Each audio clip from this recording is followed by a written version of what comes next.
Salutare! Am să-ți vorbesc astăzi despre o experiență în care n-am mai fost până acum, sau am fost doar pe jumătate, ca să zic așa, să recunosc. Și mi s-a părut extrem de interesantă și merită povestită. Poate extragi un sfat de aici, poate nu, poate te amuzi. Așa. Prima oară am vrut să o scriu pe blog, dar am zis că mai bine cred eu că o vei înțelege și pot să explic mai multe aici, într-un timp mai scurt decât într-un articol pe blog. Aș fi scris mult prea mult și poate n-ai timp sau nu vrei să citești atât. Ideea este că weekendul ăsta care a trecut am plecat la aeroport cu o clientă, am luat-o pe comandă și după ce am rămas liber la plecări, am plecat de pe loc și dintre mașini iese un om și face disperat cu mâna. Deci, ca statistică, să spun așa, foarte rar te ocupi de acolo imediat ce ai rămas liber. Pentru că lumea pleacă, nu?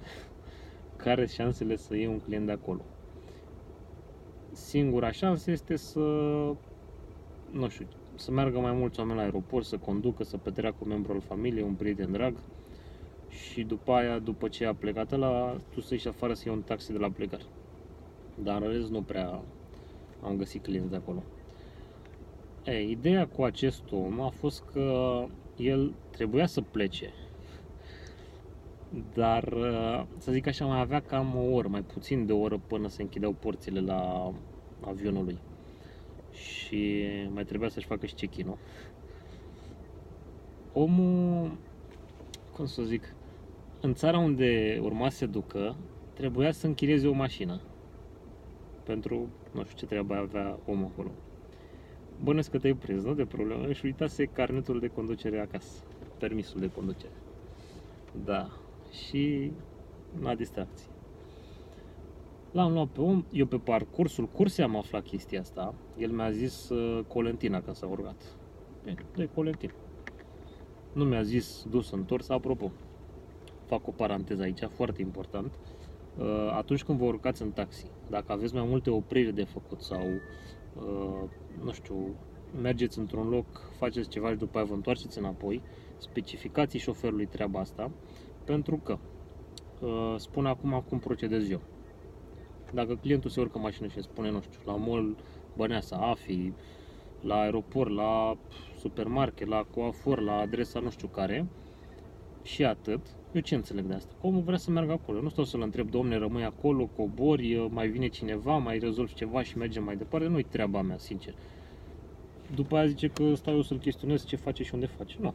Omul s-a urcat, mi-a zis o adresă, eu acolo știu că vrea să rămână. Eu pe drum îmi pornesc stațiile și aplicațiile, nu? Poate iau o comandă chiar acolo, poate o iau la câteva sute zeci de metri mai în față. Poate la 1 kilometru distanță și dau un timp mai mare ca să ajung, nu? Eu practic chestia asta ca să le leg, cum s-ar spune, adică să iau o comandă din mers. Câștig și eu și clientul, bineînțeles, că găsește mașina. Ei bine, dacă tu spui de la început că mergem acolo și, nu știu, coboară cineva să-ți dea ceva sau plătești ceva sau, nu știu, mai se urcă cineva în mașină și după aia continuăm cursa, păi eu știu, nu mai pornesc astea, că știu, va fi cursa mai lungă, corect? Tu dacă nu spui și ajungem la adresă și eu am luat pe drum o comandă, eu nu mai pot să continui cursa cu tine. Pentru că dacă aș anula cursa, comanda pe care o luațem, eu mi-o suspendare de la firmă. Suspendare de care ție nu prea pasă ca și client. Dar mie îmi pasă, că eu câteva ore nu o să mai lucrez pe comenzi. Și cum nu este vina mea că tu atunci când te-ai urcat n-ai specificat, băi, de acolo mergem mai departe, eu nu mi-asum suspendarea asta de la firmă. De asta e bine, vă urcați, spuneți tot planul, băi, mergem acolo, facem acolo, trecem aia, facem aia, continuăm, încă 3 opriri, încă nu știu ce, nu știu cum. Spuneți lucrurile astea, că în felul ăsta nu mai pornesc toate lucrurile astea. Anyway, continuând cu clientul, pe drum am ieșit din aeroport, am intrat pe DN, pe drum aflu că omul și-a uitat permisul de conducere și atunci l-am întrebat, deci vreți să ne întoarcem? Păi bineînțeles că vreau să ne întoarcem. Eu în cazul ăsta, dacă el nu spunea pe drum și luam o comandă, ghișciu perca. Dar nu s-a ajuns acolo. Norocul lui a fost că a vrut în Colentina, lângă intrarea pe autostradă sau ieșirea, cum vreți să o iei, și porțiunea nouă de-au făcut ei acum autostrada asta, din centură, după ce vine acolo, sediu Fan Curier, după aia e un complex de blocuri, de vile, Cosmopolisul parcă. Da, sau Persepolis, că le încurc. Nu, Cosmopolis, pe centură. După complexul ăla vine un rund, din rondul ăla urci pe autostradă și pac, dă în Colentina. Și fix pe acolo, la o străduță 2 distanță, a avut omul nevoie la casa lui. Ăsta a fost norocul lui, pentru că dacă îmi spunea militar sau vitan, putea să-și ia adio, că nu mai ajungeam la timp. Și chiar dacă a fost sâmbătă întâmplarea asta, orașul oarecum liber, dar nu, n-am fi ajuns. Așa am mers pe centură, DN, centură, autostradă, i-am dat în limita vitezei la care am avut voie și am ajuns la timp, chiar cu vreo 10 minute mai devreme, înainte să închidă porțile la plecarea lui.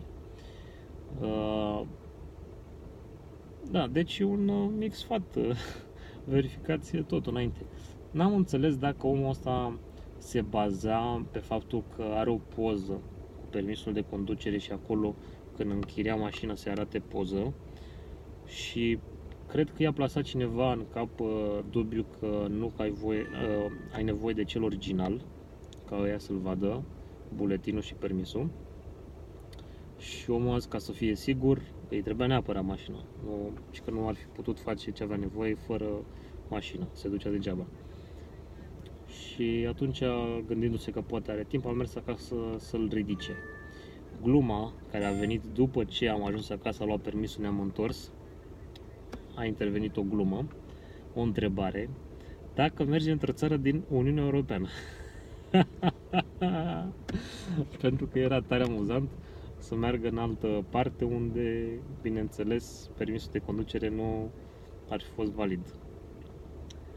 Dar n-a fost cazul, asta puțin să gândească și azi nu, Uniunea Europeană, dar a înțeles-o și a avut noroc, ne-am întors la timp, da, am mers repede, autostradă, centură și așa mai departe.